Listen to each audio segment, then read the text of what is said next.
आप देख रहे हैं INS 24/7। मैं हूं आपके साथ रात्रि थवाइत। जी हाँ, सावन का महीना, हरियाली की बहार और चारों ओर उमंग और उल्लास का माहौल। ऐसे में आ गई है वो खास तिथि जिसका इंतजार हर सुहागिन को बेसब्री से होता है। हरियाली तीज ये पर्व न सिर्फ भगवान शिव और माता पार्वती के मिलन का प्रतीक है, बल्कि महिलाओं के लिए सौभाग्य, 16 श्रृंगार और सांस्कृतिक रंगों से भरपूर दिन भी है। तो चलिए इस खास मौके पर आपको लिए चलते हैं एक रंगारंग और पारंपरिक सफर पर, जहां होंगे तीज के गीत, झूले, मेहंदी और बेहद कुछ खास। एस्ट्रोलॉजर्स क्या कुछ कहते हैं वो भी जानेंगे। तो चलिए शुरू करते हैं हमारा खास कार्यक्रम, शिव की आराधना, नारी की साधना।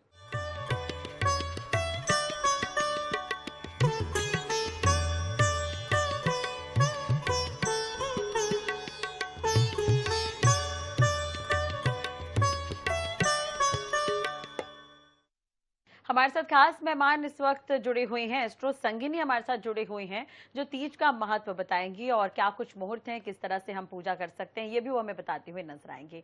मैम, बहुत बहुत स्वागत है आपका INS 24/7 पर। और तीज जो है, बहुत धन्यवाद राशि। तीज जो है बेहद धूमधाम से मनाया जाता है मैम, लेकिन हरियाली तीज के बारे में आज हम बात करेंगे। तो सबसे पहले तो मैं आपसे यही जानना चाहूंगी कि हरियाली तीज का महत्व क्या है। जी बिल्कुल, जैसा आपने बताया, हरियाली तीज जो कहते हैं सुहागनें जो होती हैं वो अपने पति की लंबी उम्र के लिए रखती हैं। माता शिव और पार्वती के पुनर्मिलन का ये जो त्योहार है पूरा प्रतीक माना जाता है। तो खास तौर पर लेकिन मैं आपको बताना चाहूंगी, जैसे तीज जो होती है, ये हरियाली तीज है। 3 तरीके की तीज जो है हमारे हिंदू धर्म में मनाई जाती है। आपने सुना होगा हरतालिका तीज के बारे में, कजरी तीज के बारे में, उसी तरह ये हरियाली तीज भी है। और जो तीनों ही त्योहार हैं, ये तीनों ही कहीं ना कहीं पति पत्नी के रिश्ते को बहुत खूबसूरती से, उनका प्रतीक, उनके आपसी प्रेम को दर्शाते हैं।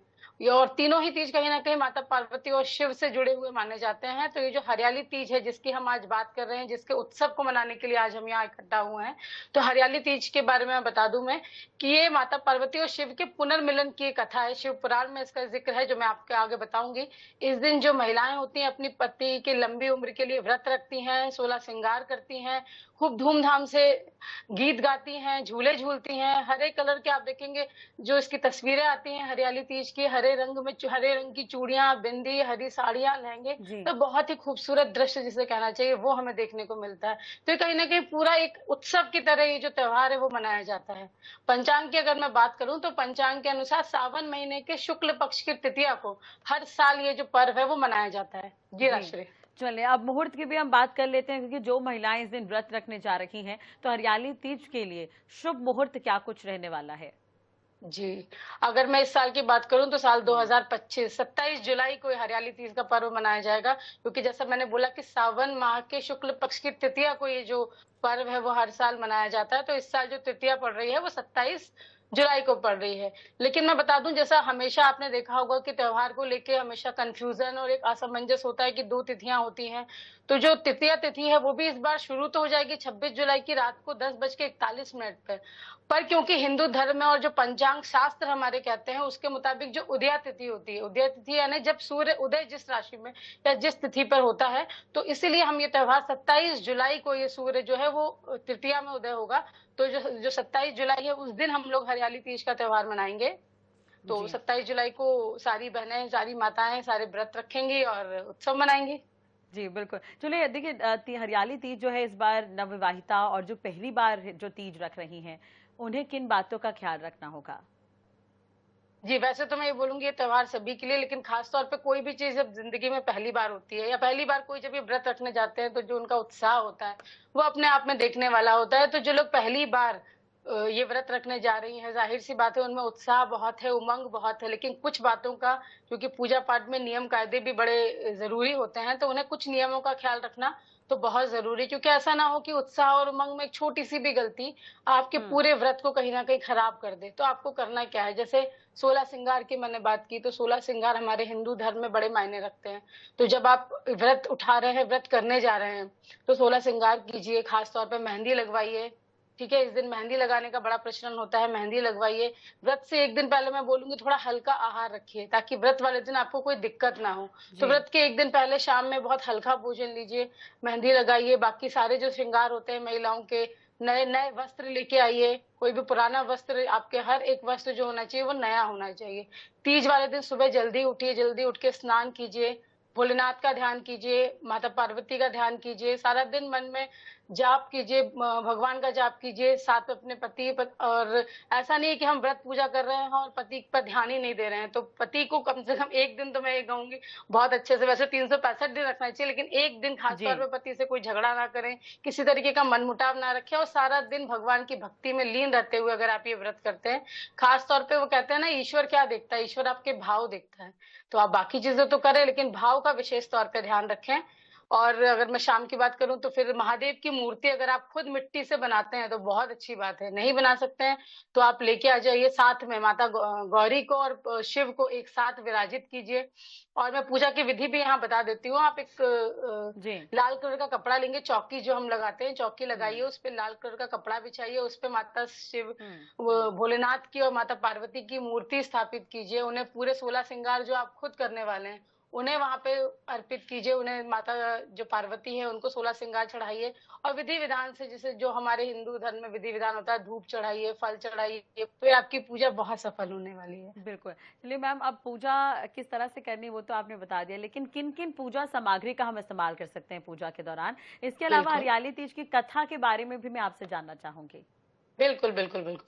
तो जैसा मैंने बताया, जैसे हिंदू धर्म में हमारे कोई भी पूजा पाठ जब घर में होती है तो खास तौर पे, लेकिन भोलेनाथ की जब हम पूजा करने जा रहे हैं तो कुछ सामान की विशेष लिस्ट जो मैं आप लोगों को बताना चाहूंगी, जो पूजा में खास तौर पर हरियाली तीज की पूजा में इस्तेमाल होगा, उसमें से एक है कि एक तो आप हरे वस्त्र तो पहनते ही हैं पूजा में, पीला जो वस्त्र, या तो लाल वस्त्र चढ़ाइए या पीला वस्त्र चढ़ाइए। कच्चा सूत जो होता है वो होना चाहिए पूजा में शामिल। नए वस्त्र, मैंने बोला आप खुद तो नए वस्त्र पहनेंगे ही, लेकिन जो सुहाग का जोड़ा होता है 16 श्रृंगार के साथ, अगर आप सक्षम है, मैं ये नहीं कहूंगी कि अगर आप सक्षम नहीं है फिर भी ये कीजिए, लेकिन अगर आप सक्षम है तो पूरा एक सुहाग का जोड़ा पूजा में चढ़ाइए, वो किसी को दान कीजिए। केले का पत्ता है, आक का फूल है, धतूरा, शमी के पत्ते, जनेऊ, और ये सारी वो चीजें होती है, नारियल है, कलश है, सुपारी, अक्षत, घी, कपूर, ये वो सारी चीजें होती हैं जो पूजा में बहुत जरूरी होती है। और इनमें से कुछ चीजें ऐसी हैं जो भोलेनाथ को खास तौर पर चढ़ती हैं, जैसे धतूरा है, आक का जो सफेद कलर का एक फूल आता है वो जो चढ़ता है। इन चीजों का खास तौर पे आप ध्यान रखिए और पूजा में जरूर इन चीजों को शामिल कीजिए। जी बिल्कुल। कथा के बारे में भी आपसे मैं जानना चाहूंगी कि क्या कुछ कथा है आज के दिन को लेकर?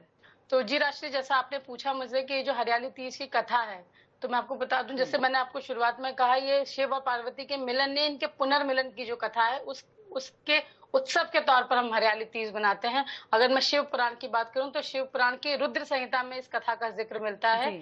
जैसा हमें पता है कि जो शिव थे, उनकी जो पार्वती थी वो पूर्व जन्म में सती थी, तो सती होते हुए जब उन्होंने देह त्याग दिया और फिर उन्होंने जब पुनर्जन्म लिया पार्वती के रूप में, हिमालय राज की पुत्री बनके इस धरती पे वो दोबारा से अवतरित हुई थी, तो उन्होंने जब सती के रूप में शरीर त्यागा था तब ये प्रण लिया था कि अगले जन्म में भी वो भोलेनाथ को अपने पति के रूप में प्राप्त करेंगी। फिर वो जैसे जैसे बड़ी हुई, उनके मन में ये भाव था कि उन्हें शिव को पाना है, तो ये अपने पिता से वो इस बात का जिक्र करते हुए कि मुझे भोलेनाथ को पति के रूप में पाना है, उसके लिए उन्हें तपस्या करनी है, वो जंगल में चली गई। हजारों सैकड़ों सालों तक उन्होंने जंगल में तप किया, भोलेनाथ की पूजा की, उन्हें मनाने की कोशिश की। इस बीच उन्होंने फल खाए, जो जंगल में मिलने वाली चीजें थी, पत्तों पे रही, वो इस तरीके से कई सारी चीजें उन्होंने की। इस बीच जो नारद जी थे, उन्होंने वहां आकर पार्वती जी को, भोलेनाथ को प्रसन्न करने के लिए पंचाक्षरी मंत्र दिया। पंचाक्षरी मंत्र जो कि हम ओम नमः शिवाय का जाप करते हैं, वही पंचाक्षरी मंत्र है। तो जो पुराण है वो कहते हैं कि पंचाक्षरी मंत्र जो होता है वो भोलेनाथ को प्रसन्न करने का सबसे ही ज्यादा जो शुभ है। भोलेनाथ के और भी कई सारे मंत्र हैं, लेकिन जो पंचाक्षरी मंत्र यानी सिर्फ आप ओम नमः शिवाय का ही जाप करते हैं, तो ये मंत्र अपने आप में संपूर्ण है भोलेनाथ को प्रसन्न करने के लिए। तो नारद जी के मंत्र के बाद जब माता पार्वती ने ओम नमः शिवाय का जाप किया तो भगवान भोलेनाथ साक्षात उनके सामने प्रकट हुए, उनसे प्रसन्न हुए। तो ये जो तिथि थी वो शुक्ल पक्ष की तृतीया तिथि थी, जिस दिन भोलेनाथ अवतरित हुए माता पार्वती के सामने और उनके जो विवाह के प्रस्ताव को उन्होंने स्वीकार किया। इसके बाद विवाह की कथा अलग है, लेकिन ये जो तिथि है ये है शुक्ल पक्ष की तृतीया, और इसीलिए इस दिन को हम हरियाली तीज के रूप में मनाते हैं। जी जैसे चलिए मैम, अब देखिए अलग अलग राशियों के मुताबिक भी आपसे ये जान लेते हैं कि किस दिन कौन सी राशि वालों को क्या करना चाहिए कि बेहतर परिणाम उन्हें मिल सके। तो शुरुआत मेष राशि से ही करेंगे। बिल्कुल, जैसे अलग-अलग राशियों की जो महिलाएँ हरियाली तीज का त्योहार रखेंगी, तो मैं हर राशि वाली महिलाओं को बोलूँगी कि अगर वो राशि के मुताबिक वैसे तो वो हरियाली तीज की पूजा भी करेंगी और जो मैंने नियम बताया उस नियमों के अनुसार भी करेंगी। लेकिन अगर वो थोड़ा-सा अपनी राशि के अनुसार भोलेनाथ को अलग-अलग चीज़ें अर्पित करती हैं, माता पार्वती को अलग-अलग चीज़ें अर्पित करती हैं, तो ये व्रत ज़ाहिर तौर पे उनका बहुत ज़्यादा ही अच्छा बीतेगा। तो सबसे पहले मेष राशि की बात कर लेते हैं। मेष राशि वाली महिलाओं को इस दिन सुहाग की सामग्री जो है, जो 16 श्रृंगार मैंने बोला, सुहाग की सामग्री, लाल चूड़ियां और सिंदूर, ये सिर्फ माता गौरी को और भोलेनाथ के सामने अर्पित करना चाहिए। जो उनकी संयुक्त तस्वीर होगी या जो मूर्ति होगी उसके सामने आप अर्पित करें। होगा क्या इससे? होगा ये कि वैवाहिक जीवन जीवन में उनके सामंजस्य बढ़ेगा और जो उनके पति का क्रोध है या मान लीजिए आपस में थोड़ी सी मिसअंडरस्टैंडिंग है या कोई मनमुटाव की स्थितियां कभी कभी बनती हैं, उस चीज से उन्हें बहुत ज्यादा लाभ मिलेगा। बिल्कुल। चलिए, तो बारी-बारी से आप सभी राशियों का बता दें तो बेहतर होगा। वृषभ राशि की भी बात कर लेते हैं। चलिए, तो मैं आपको फटाफट सारी राशियों के बारे जी। में बताती हूँ। अगली राशि बनती है वृषभ राशि। वृषभ राशि वाली महिलाओं को दूध से शिवलिंग पर अभिषेक करना बहुत अच्छा होगा इस दिन के लिए। जी। और उसके साथ ही वो सफेद रंग की मिठाई का भी दान करें या फिर पूजा में चढ़ाने के बाद बांटे लोगों को, तो ये उनके लिए बहुत अच्छा होगा। इससे लाभ उन्हें ये होगा कि घर में शांति और सुख समृद्धि उनके बनेगी। मिथुन राशि की बात कर लेते हैं। मिथुन राशि वाली महिलाओं को हरियाली तीज पर हरे रंग के वस्त्र तो पहनने ही हैं।